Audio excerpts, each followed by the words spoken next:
ये एक ऐसी दुनिया है जहाँ पैसे नहीं होते। यहाँ सिर्फ वक्त ही सब कुछ होता है। यहाँ लोग नोट नहीं गिनते, अपनी जिंदगी के सेकंड गिनते हैं। कोई भी चीज़ खरीदनी हो तो वक्त देना पड़ता है। इस दुनिया के करीब लोग घेटू शहर में रहते हैं, जहाँ हर रोज मौत इनके पीछे होती है और वो जिंदगी की दौड़ लगाते हैं।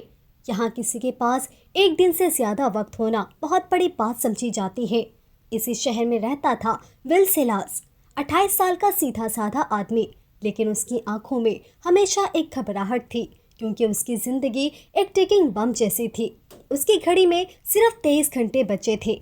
विल अपनी माँ रेचल के साथ रहता था। उसकी माँ 50 साल की थी, लेकिन दिखती बिल्कुल 25 साल की थी, क्योंकि यहाँ उम्र रुकी होती है, सिर्फ वक्त घटता या बढ़ता रहता है। आज रेचल का 50वां बर्थडे था। विल रात भर ओवर टाइम करके अपनी माँ के लिए एक जाम की बोतल लाया था। रेचल बहुत खुश थी। वो अपने बेटे विल से कहती है, विल, मैं अपने पोते पोती को देखना चाहती हूँ। तुम किसी लड़की को डेट क्यों नहीं करते? विल हंसकर बोला, मॉम, डेट का वक्त किसके पास होता है यहाँ? रेचल ने सांस लेकर कहा, मुझे कल तक बिल और बैंक का लेन देन जमा करवाना है, वरना जुर्माना लग जाएगा। मेरे पास सिर्फ 3 दिन का वक्त बचा है, ज्यादा वक्त बिल में चला जाएगा। तुम शाम को बस स्टॉप आ जाना, मैं तुमसे थोड़ा वक्त ले लूंगी। इसके बाद दोनों अपने काम पर निकल गए। रास्ते में विल के पास एक छोटी सी बच्ची आई और कहने लगी, मुझे थोड़ा सा वक्त चाहिए। विल ने मुस्कुराते हुए अपने कैप्सूल से उसे 5 मिनट दे दिए। फैक्ट्री में जाकर विल को शौक लगा। हर चीज के रेट्स डबल हो चुके थे। जहाँ पहले 2 मिनट में कॉफी मिल रही थी, अब वहाँ 4 मिनट में कॉफी मिल रही है। यहाँ कीमत किसी वार्निंग के बिना बढ़ती रहती है। ऐसा लगता था जैसे गरीबों का वक्त खत्म करना ही पूरे सिस्टम का उसूल था। विल ने मजबूरी में 4 मिनट दिए और काम पर लग गया। रात को विल अपने दोस्त बोरियल के साथ एक बार में गया। वहाँ उसकी नजर एक अजीब आदमी पर पड़ी। वो आदमी अकेला और शराब की हालत में था। उसकी घड़ी में 116 साल तक का वक्त था। उसका नाम हेनरी हैमिल्टन था। विल ने देखा कि हेनरी को लड़कियां घेर रही हैं, लोग उसे घूर रहे हैं। ये सब नॉर्मल नहीं था। घेटू में किसी के पास इतना वक्त होना मौत को दावत देने के बराबर था। विल ने उसके पास जाकर धीमे से कहा, तुम्हें यहाँ नहीं होना चाहिए, लोग तुम्हारा वक्त चुरा लेंगे। हेनरी ने कोई रिएक्शन नहीं दिया। विल को बिल्कुल अंदाजा नहीं था कि आज की रात उसकी जिंदगी का रुख हमेशा के लिए बदल जाएगा। बार में सब कुछ ठीक था, लेकिन फिर भी टेंशन का एहसास हो रहा था। विल को पहले ही अंदाजा था कि हेनरी यहाँ महफूज नहीं है, और उसका डर सही निकला, क्योंकि कुछ ही देर में बाहर का दरवाजा जोर से खुला और अंदर आया फोर्ड्स अपने गैंग के साथ। फोर्ड्स एक ऐसा गैंगस्टर था जो घेटू के लोगों का वक्त चुराता था, और ये एक खतरनाक गैंगस्टर था। लोग इसे देखकर भागने लगे। विल के दोस्त बोरियल ने विल का हाथ पकड़ा और कहने लगा, हमें यहाँ से चलना होगा। लेकिन विल रुका रहा। उसे पता था हेनरी मुश्किल में है। फोर्ड्स सीधा हेनरी के पास गया और उसे टाइम फाइट का चैलेंज दिया।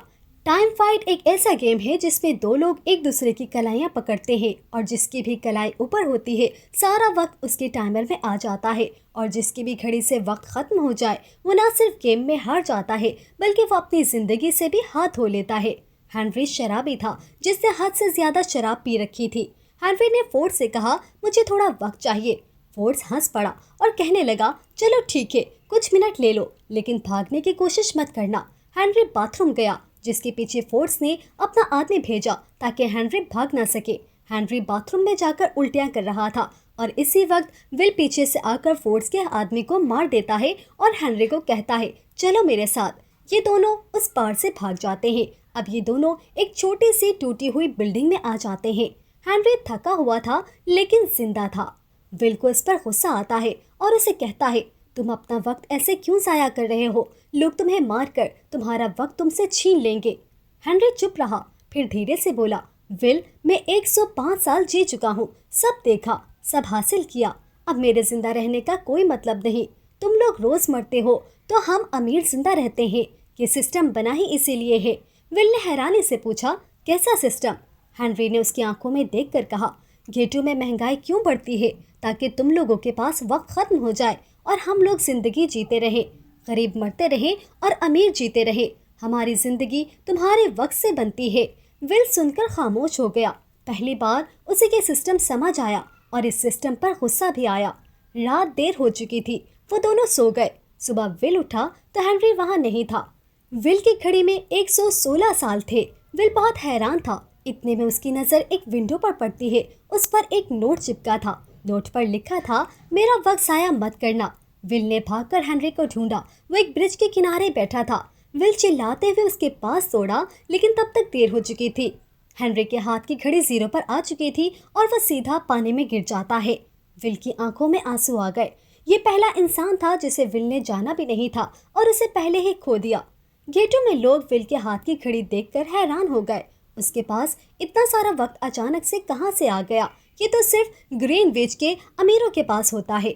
विल अपने दोस्त बोरियल के पास गया और दोस्ती में उसको 10 साल दे दिए। बोरियल की आंखों में आंसू आ गए, क्योंकि ये बहुत बड़ी बात थी।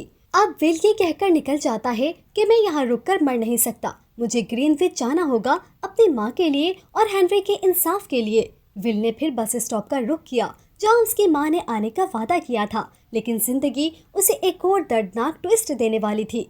विल फूलों का गुलदस्ता लेकर बस स्टॉप पर खड़ा था।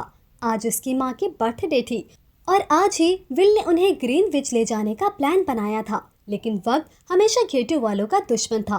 बस रुकती है, लोग उतरते हैं, लेकिन रिचल नजर नहीं आती। विल का दिल धड़कने लगता है। वो कहता है, अम्मी कहाँ हो? उधर रिचल को बस में पता चलता है कि टिकट डबल हो गया है। 1 घंटे से 2 घंटे और रिचल के पास सिर्फ 1.5 घंटा बचा था। ड्राइवर ने इनकार कर दिया। कोई मुसाफिर भी मदद को तैयार ना हुआ। मजबूरी में रिचल दौड़ना शुरू करती है घर की तरफ, बस स्टॉप की तरफ, विल की तरफ, क्योंकि सिर्फ विल ही था जो उसे वक्त दे सकता था। रिचल के सेकंड कम हो रहे थे। विल उसकी तरफ भाग रहा था, दोनों के हाथ फैले हुए एक दूसरे की तरफ। लेकिन बस 10 सेकंड। जब रिचल विल के बिल्कुल सामने पहुंचती है, उसका वक्त खत्म हो जाता है और वो विल की बाहों में गिरकर मर जाती है। विल टूट जाता है। उस रात विल ने फैसला कर लिया कि वो सिस्टम से लड़ेगा, किसी और माँ को यूं मरने नहीं देगा। ग्रीनविच में दाखिले की चाबी 1 साल थी। विल ने बगैर सोचे समझे 1 साल दे दिया और अमीरों के शहर में दाखिल हो गया, जहां लोग आराम से लंबे लंबे सालों की जिंदगी जीते थे। विल ने एक कैसीनो में एंट्री ली। वहां उसकी नजर सिल्विया वेस्ट पर पड़ी, जमाने के सबसे अमीर आदमी वॉइस की बेटी। सिल्विया ने विल को नोटिस किया, क्योंकि विल दुनिया में पहली बार कोई गरीबों का ऐसा लड़का था जो इतना कॉन्फिडेंट खड़ा था। विल ने पोकर टेबल पर वॉइस को हराकर 1100 साल जीत लिए। सिल्विया विल से मुतासिर थी, लेकिन उसी वक्त टाइम कीपर रिमोंड आ गया, जो हेनरी की मौत का केस हल कर रहा था। फुटेज में विल पुल पर दिखाई देता है, इसीलिए रिमोंड को शक था। रिमोंड ने विल का सारा वक्त छीन लिया। बस 2 घंटे छोड़कर विल को गिरफ्तार करने लगा। विल जानता था कि ये छोटी गिरफ्तारी है, सिस्टम उसे कभी सच नहीं सुनाना चाहती। मौका मिलने पर विल फरार हो गया और सिल्विया को पकड़कर घेटू ले आया। सिल्विया उसे गुस्से से देख रही थी। उसे लगता था कि विल कातिल है, लेकिन घेटू में रात गुजारने के बाद सिल्विया की आंखें खुल गई। उन्होंने देखा कि कैसे लोग सेकंड्स कमाने के लिए जान तोड़कर मेहनत करते हैं, कैसे एक रोटी के लिए वक्त देना पड़ता है, कैसे सिस्टम ने उन्हें जानवर बना दिया है। सिल्विया ने धीरे से कहा, विल, ये सिस्टम वाकई गलत है, मैं तुम्हारे साथ हूँ।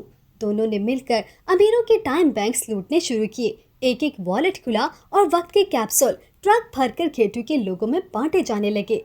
गरीब पहली बार साल जीतने लगे। वक्त उनके हाथ में था। सिस्टम में हल्ला मच गया। हुकूमत ने विल और सिल्विया के सर पर 10 साल का इनाम रख दिया। फोर्स उनका पीछा करने लगा, लेकिन विल और सिल्विया हर बार बच निकलते। रेमोंड ने आखिरकार उन्हें घेर लिया। दोनों एक पुराने फैक्ट्री यार्ड में फंस गए। रेमोंड ने बंदूक तान ली, लेकिन उसकी घड़ी में सिर्फ 1 मिनट बचा था। विल ने दिल पर पत्थर रखकर कहा, तुमने हमेशा हमारा वक्त छीना, आज मैं तुम्हें जीने का मौका दे रहा हूँ। विल ने रिमोट को वक्त ट्रांसफर किया, लेकिन रिमोट सदमे में था और वक्त इस्तेमाल ना कर सका। रिमोट का वक्त 0 पर पहुंच गया। वो गिरकर मर गया। विल और सिल्विया ने वक्त का एक और बड़ा लोड ट्रक में भरा, जो घेटू की बाउंड्रीज की तरफ जा रहा था। उनसे सिस्टम गिरा नहीं था, लेकिन पहली बार सिस्टम हिला जरूर था। सिल्विया ने मुस्कुराते हुए विल का हाथ पकड़ा और कहा, अब हम रुकने वाले नहीं, अब हम दुनिया को वक्त देंगे। विल ने आसमान की तरफ देखा और कहने लगा, हेनरी और मॉम, मैं शुरू हो चुका हूँ। और फिर ये दोनों आगे बढ़ते गए वक्त को आज़ाद करने के लिए। दोस्तों, अगर आपको ये वीडियो पसंद आई हो तो चैनल को सब्सक्राइब करना हरगिज़ ना भूलें, क्योंकि ऐसे ही और मज़ीद वीडियोस देखने के लिए आपको हमारे चैनल को सब्सक्राइब करना पड़ेगा।